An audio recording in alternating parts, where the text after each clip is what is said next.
All right. Hello, everyone. Thank you for coming to Baddies and Tech TryHackMe Night. This night, we are going to go over the principles of security room.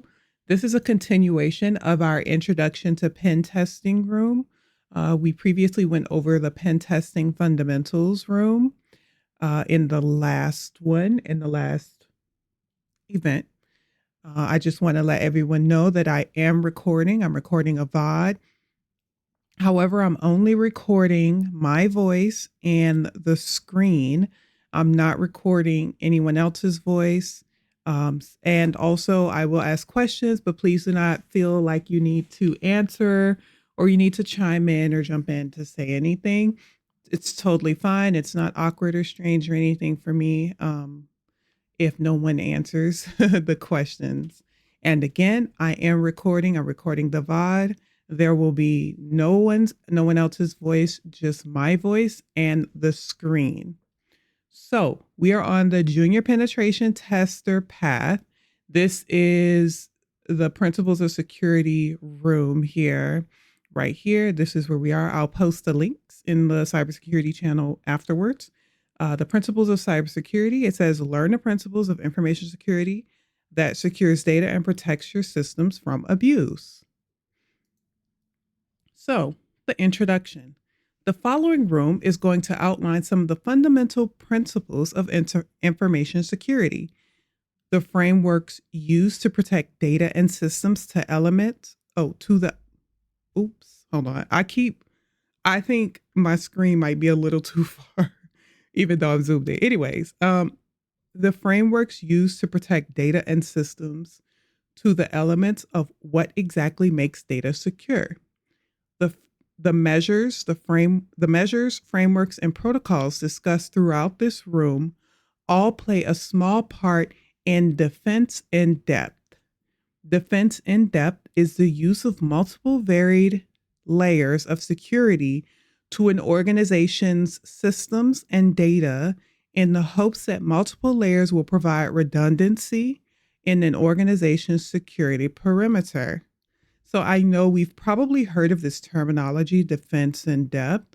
And so we're going to discuss or at least review it in some sort of way so we can get a better understanding of what that actually means. Because we can put two words together and take a wild guess, a gander at like what exactly that means. But we're going to talk about that a little bit. So that was our introduction. So now we have the CIA triad.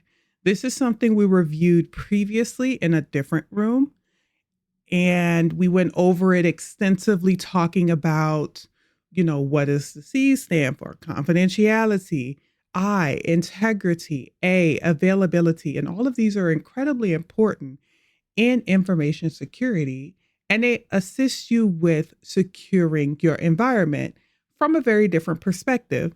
However, if you notice, it's a triangle and not a circle or an overlapping circle. So that it's kind of telling you based on the design that you can attempt to achieve all of these, but sometimes somewhere something may be lacking. And so that's an important aspect of your job as a security personnel to ensure that you understand what the business needs are. So the CIA triad is an information security model that is used in consideration throughout creating a security policy. This model has an extensive background ranging from being used in 1998. The history is because security of information security, does not start and or end with cybersecurity, but instead applies to scenarios like filing, record storage, etc. Consisting of the three sections, confidentiality, integrity, and availability, known as CIA, this model has quickly become an industry standard today. This model should help determine the value of data that it applies to, and in turn, the attention it needs from the business. The CIA triad is unlike a traditional model where you have individual sections. Instead, it is a continuous cycle Whilst the three elements of the CIA triad can arguably overlap, even if even just one element is not met, then the other two are rendered useless, similar to the fire triangle. If a security policy does not answer these three sections, it is seldom an effective security policy. Whilst the three elements of the CIA triad are arguably self explanatory, let's explore these and contextualize them into cybersecurity. Confidentiality. This element is the protection of data from unauthorized access and misuse. Organizations will always have some form of sensitive data stored on their systems. To provide confidentiality is to protect the data from parties that it is not intended for. And that's your way to try and remember whenever you hear CIA triad. When you hear C, you think confidentiality, you think it is the data is from the parties. Well, it's not going to parties that it's not intended for. So that's just protecting the data from misuse and unauthorized access. There are many real-world examples of this. For example, employee records and accounting documents will be considered sensitive. Confidentiality will be provided in a sense that HR administrators will access employee records where vetting and tight controls are in place. Accounting records are less valuable and therefore less sensitive. So it's not as stringent access controls would be in place for these documents. Or for examples, government using a sensitivity classification rating system, top secret, classified, unclassified. Those are also other ways you can try to remember confidentiality, because these really trip people up. I think somewhere between confidentiality and integrity, you get really tripped up, especially in the heat of the moment where it's like, you're in an interview and they're like, explain the CIA triad to me. So try to think confidentiality. I think the most related one to most people could be confidentiality, sensitivity classification for the government, top secret, classified, unclassified. Like if you don't have the access, you can't see it or you shouldn't be able to. So integrity, the CIA triad element of integrity is a condition where information is kept accurate and consistent unless authorized changes are made. It is possible for the information to change because of careless access or use, errors in the information system, or unauthorized access and use. In the CIA triad, integrity is maintained when the information remains unchanged during storage, transmission, and usage, not involving modification to the information. Steps must be taken to ensure data cannot be altered by unauthorized people, for example, in a breach in confidentiality. Many defenses ensure integrity can be put in place. Access control and rigorous authentication can help prevent authorized users from making unauthorized changes. Hash verification and digital signatures can help ensure that transactions are authentic and that files have not been modified or corrupted. So integrity, if you've ever downloaded like an ISO for like Parrot, or you're downloading some file from some website, they often come with the hash file. The hash file allows you to compare to the original item that you downloaded to ensure that it is still intact. So you didn't just get a bad download of this file. And so when you think of integrity, you can consistently think integrity. Is it what it's supposed to be? Was it changed at any point? So we have this mention of information being changed because of careless access or use, errors in the system, unauthorized access or use. But overall, integrity, is it changed? Is it what it's supposed to be? And so then we have, of course, our ways of verifying that the information is authentic, that it is what it says it's supposed to be. Availability. In order for data to be useful, it must be available and accessible by the user. The main concern in the CIA triad is that the information should be available when authorized users need to access it. Availability is often a key benchmark for an organization. For example, having 99.99% uptime on their websites or systems. This is laid out in a service level agreement, otherwise known as your SLAs. When a system is unavailable, it often results in damage to an organization's reputation or financial loss. Availability is achieved through a combination of many elements, including having reliable and well-tested hardware for the information technology servers, reputable servers, having redundant technology and services in the case of a failure of a primary, and implementing well-versed security protocols to protect technology and services from attacks.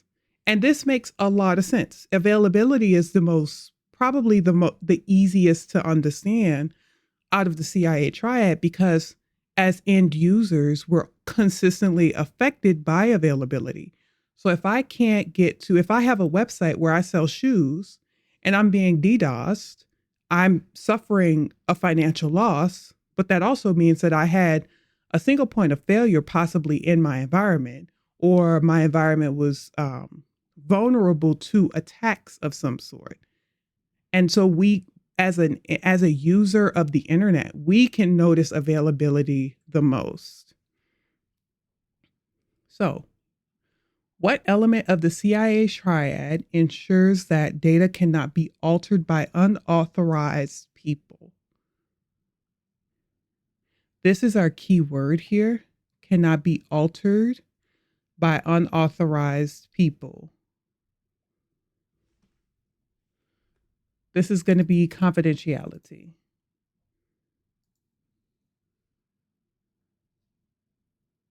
Or wait, hold on. My dog's doing something weird in the back. Hold on 1 second.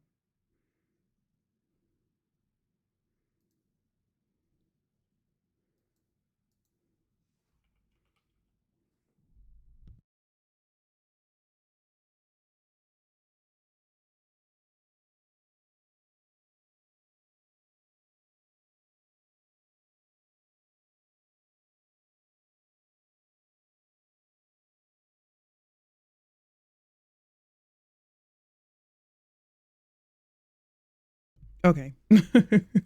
Dogs, I tell you. Okay, so what element of the CIA triad ensures that data cannot be altered by unauthorized people? And if you notice, so we're going to, we kind of know the answer to this one. What element of the CIA triad ensures that data is only accessed by authorized people? So that's going to be integrity. This one right here is integrity. This one is confidentiality. Okay, I just got distracted really bad by the dogs. Okay. What element of this ensures it cannot be altered by unauthorized people? The CIA triad element of integrity is a condition where information is kept accurate and consistent unless authorized changes are made. So, what element of the CIA triad ensures data is available? We know that one's going to be availability. And what element of the CIA triad ensures that data is only accessed by authorized people? And that's confidentiality. This element is the protection of data from unauthorized access and misuse. Organizations will have some form of confident or sensitive data on their systems. To provide confidentiality is to protect the data from parties that it is not intended for. Only accessed by authorized people. So that means it is intended for you. All right. So principles of security or principles of privileges. It is vital to administrative and It is vital to administrate and correctively define the various levels of access in an information technology system individuals require. The levels of access given to individuals are determined on two primary factors: the individual's role and or function within the organization, sensitivity of the information being stored on the system. Two key concepts are used to assign and manage the access rights of individuals. The two key concepts used. Two key concepts used. That sounds weird. Maybe I probably skipped the word. Privileged Identity Management, PIM, and Privileged Access Management, PAM for short. Initially, these two concepts can seem to overlap, however, they are different from one another. PIM is used to translate a user's role within an organization into an access role on a system, whereas PAM is the management of the privileges a system access role has, among other things. What is essential when discussing privilege and access controls is the principle of least privilege. Users should be given the amount of privilege. I'm butchering this. Simply, users should be given the minimum amount of privileges and only those that are absolutely necessary for them to perform their duties. Other people should be able to trust what people write to. So that means like if you are, domain admin is the most obvious one, but maybe HR doesn't need access to the production database that, deals with financial transactions. There's no reason that they should have that level of access. And alternatively, maybe the accounting department doesn't need to see the tax documents of employees or, of team members on HR systems. Maybe they don't need access to HR systems at all. As we discussed previously, PAM incorporates more than assigning access. It also encompasses enforcing security policies such as password management, auditing policies, and reducing the attack surface of a system faces. What does PIM stand for? PIM is our Privileged Identity Management.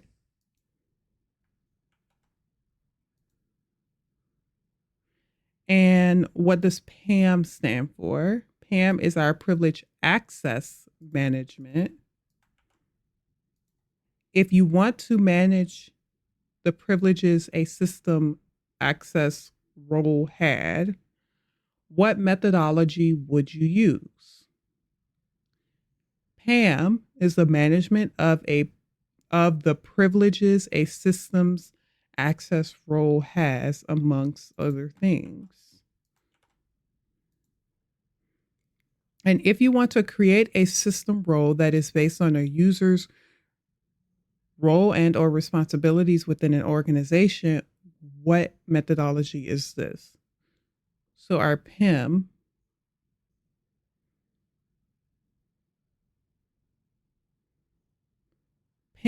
is used to translate a user's role within an organization into an access role on a system.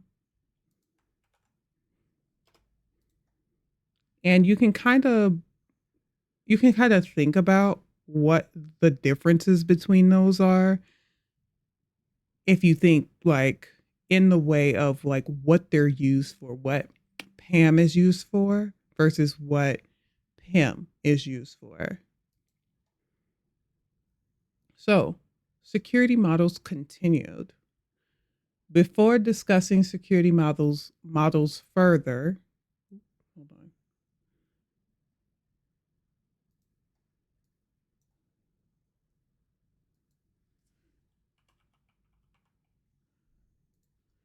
Okay. Before discussing security models further, let's recall the three elements of the CIA triad: confidentiality, integrity, and availability. We've previously outlined what these elements are and their importance. However, there is a formal way of achieving this.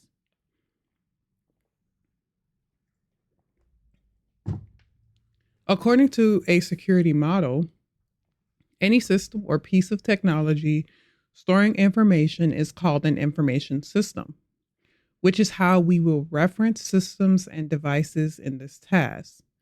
Let's explore some popular and effective security models used to achieve the three elements of the CIA triad.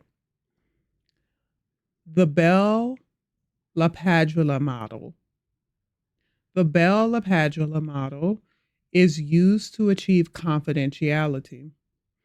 This model has a few assumptions, such as an organization's hierarchical structure it is used in, where everyone's responsibilities and roles are well defined. The model works by granting access to pieces of data called objects on a strictly need-to-know basis. This model uses the rule no write down, no read up.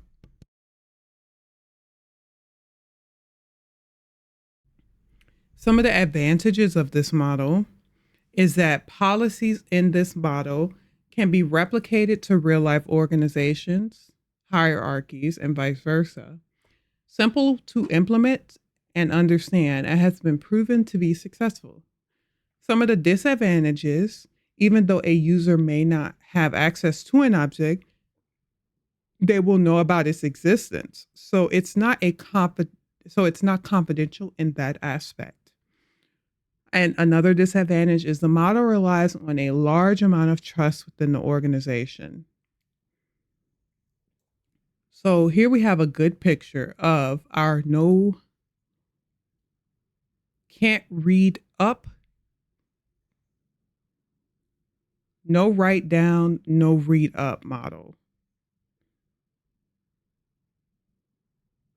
So Dave has confidential, but cannot read secret. And I'm guessing Alice has secret, but can't read top secret. And I'm assuming Bob might be up here.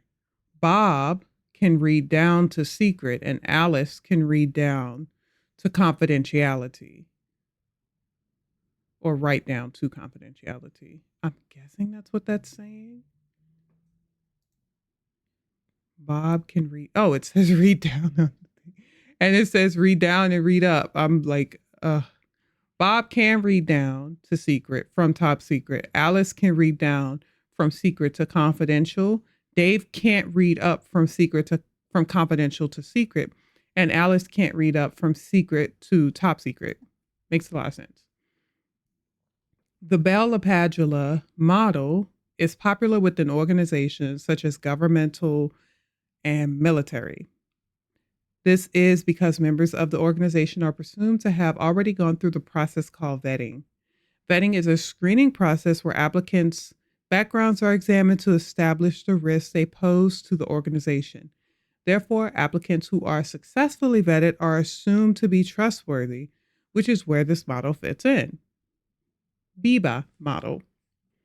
The BIBA model is arguably the equivalent of the Bell-LaPadula model, but for the integrity of the CIA triad.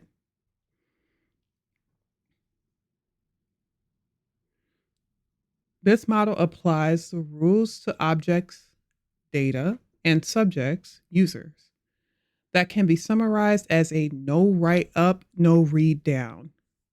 This rule means that subjects can create or write content to objects that are below their level, but can only read the contents of objects above the subject's level. Some of the advantages of this BIBA model are that the model is simple to implement, and it resolves the limitations of the Bell-LaPadula model by addressing both confidentiality and data integrity. Some of the disadvantages is there will be many levels of access and objects. things can be easily overlooked when applying security controls, and it often results in delays within a business. For example, a doctor would not be able to read the notes made by a nurse in a hospital with this model. So the Biba model, Dave can read up from layer 3 to layer 2, and Alice can read up from layer 2 to layer 1. But Bob cannot read down from layer 1 to layer 2, and Alice can't read down from layer 2 to layer 3, where Dave is. The Biba model is used in organizations or situations where integrity is more important than confidentiality. For example, in software development, developers may have access to the code that is necessary for their job. They may not need access to critical pieces of information such as databases. What is the name of the model that uses can't read up, can read down? So this one is no write up, no read down. And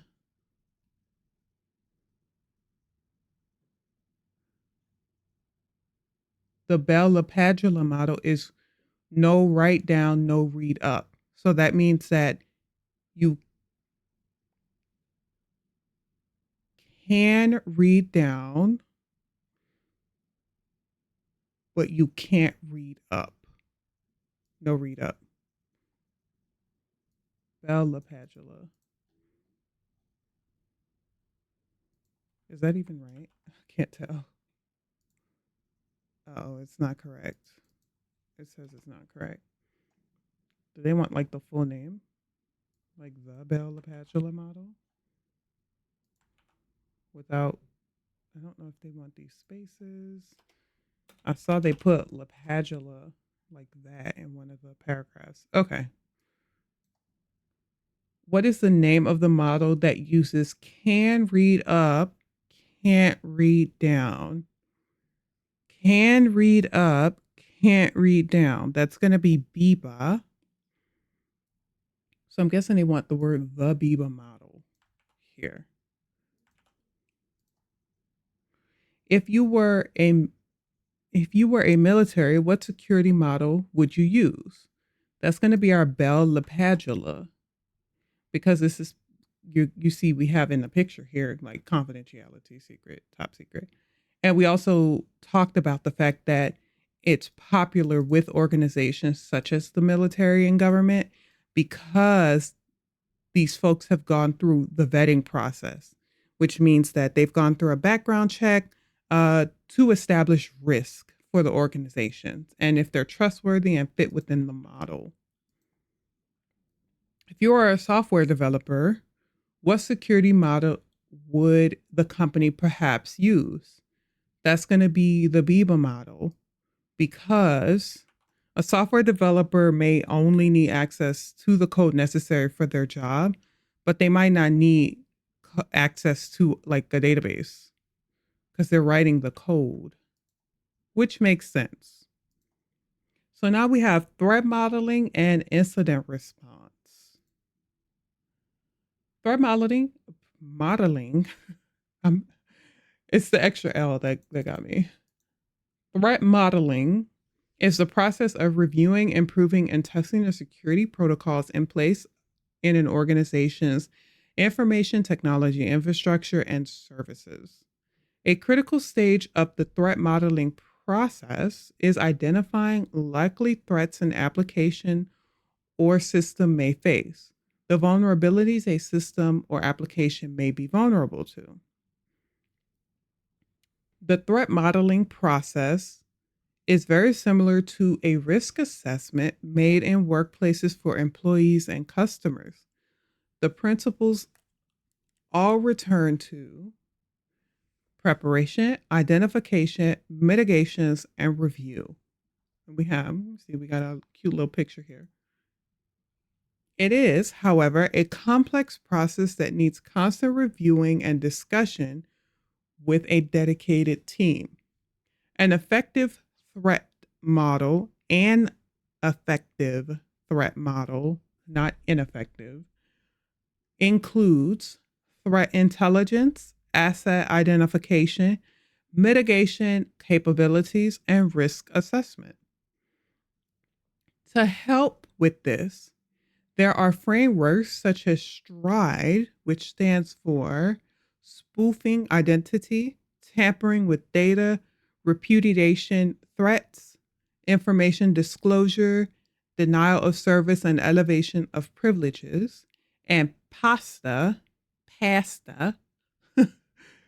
process for attack simulation and threat analysis.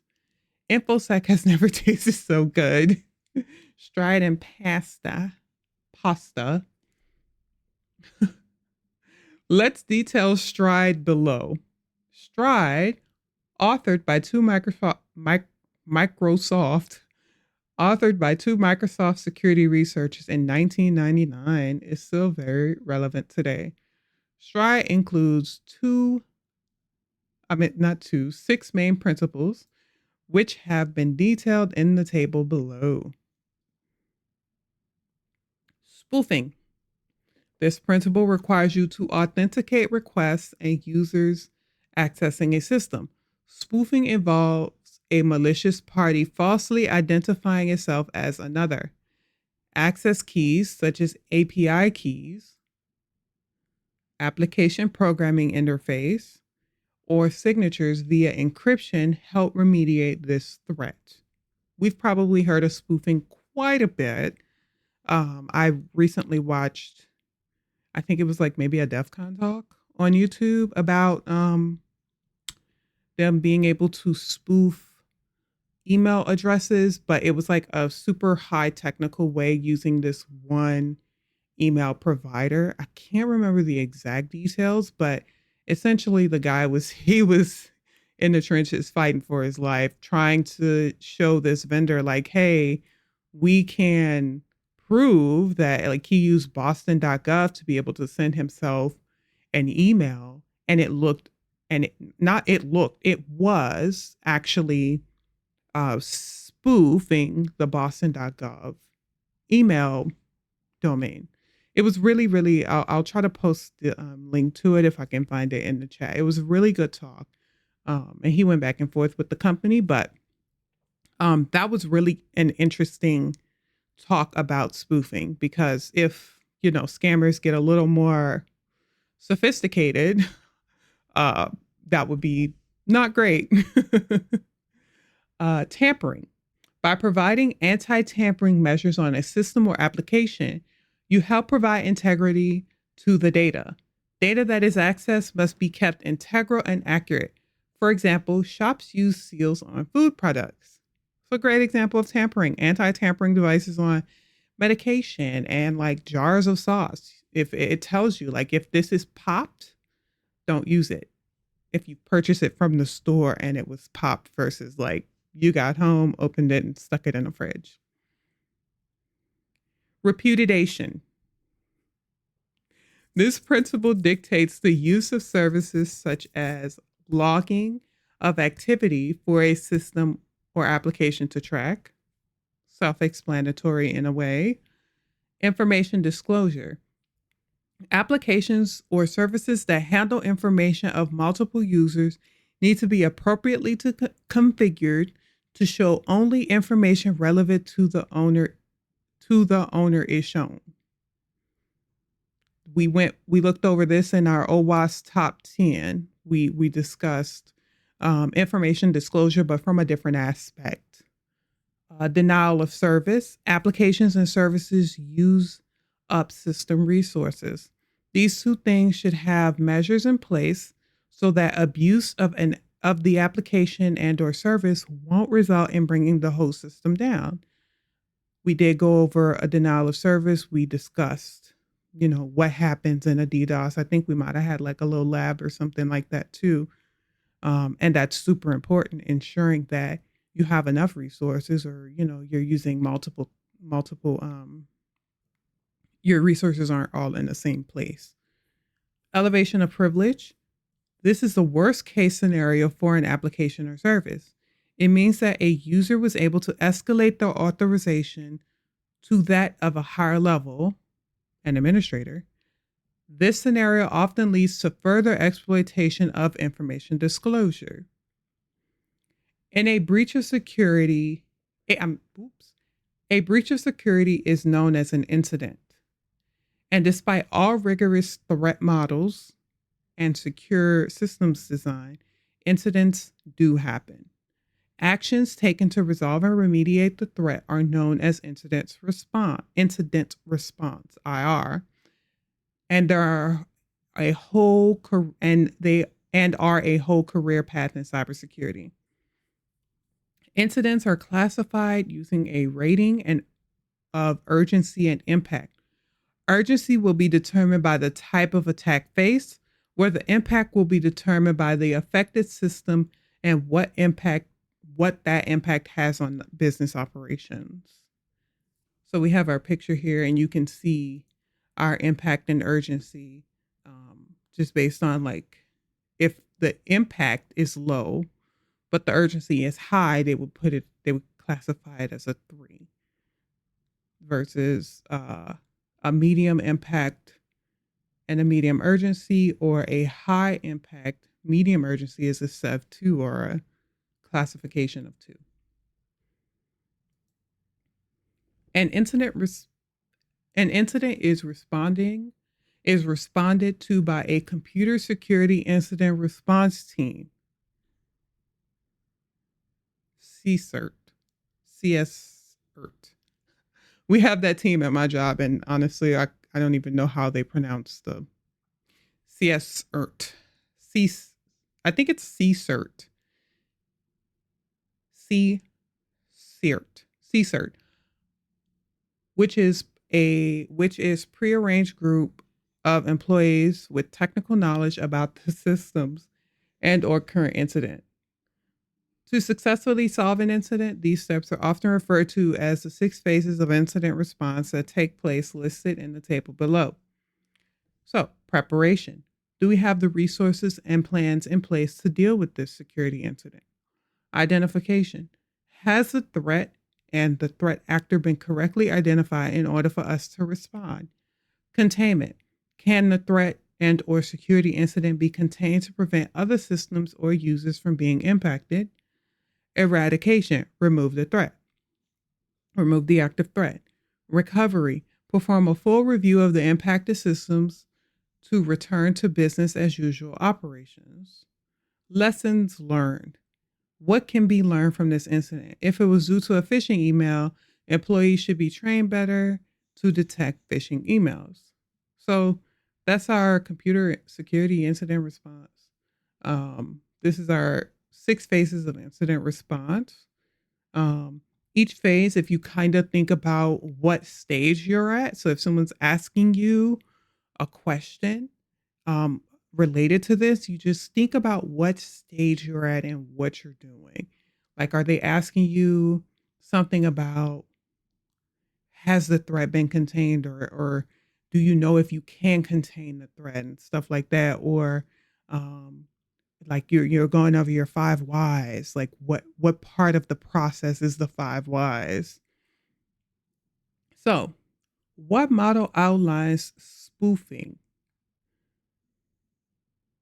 That's going to be our stride model here. Stride spoofing.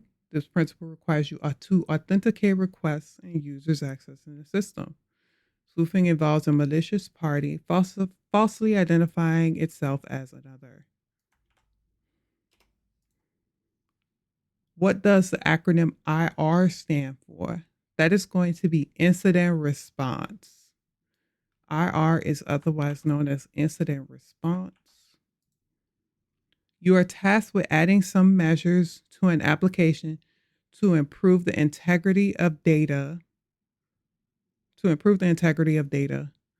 What stride principle is this? So we'll go back to our stride, and we know that we want to improve the integrity of data.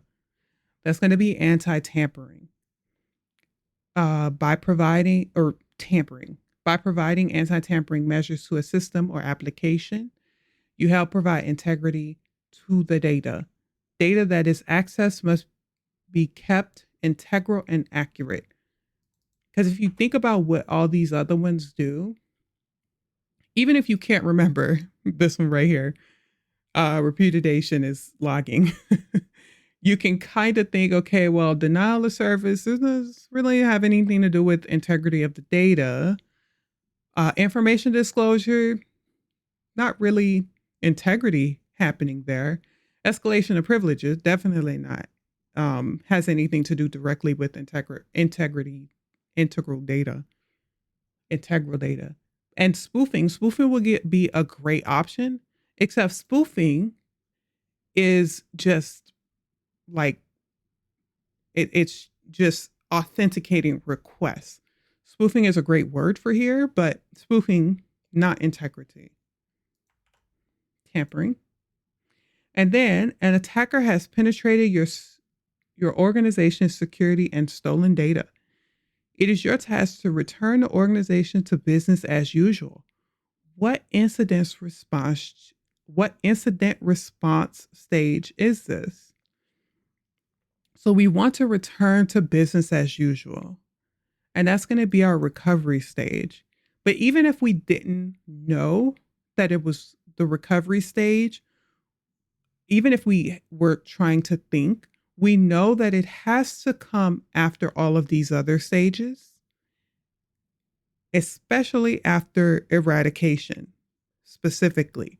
Because after eradication, you've gotten rid of the threat. So now you can return to business as usual. But you also, this stage comes before talking about, what can be learned about this incident. So that's how you can kind of think of returning to business as usual, the recovery stage. All right, so we've just completed this room. Does anyone have any questions?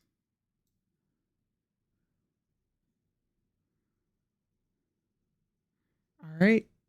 So next week we'll be going over the walking and application room. This is, hello? Any questions? Oh, hold on. Hello, any questions? Thank you, thank you. All right, we'll be going over the walking and application where we will manually review a web application for security issues using only your browser developer tools. So that should be an interesting one. I will post the VOD and I'll post the link to this information. Thank you all for coming out. Have a great weekend.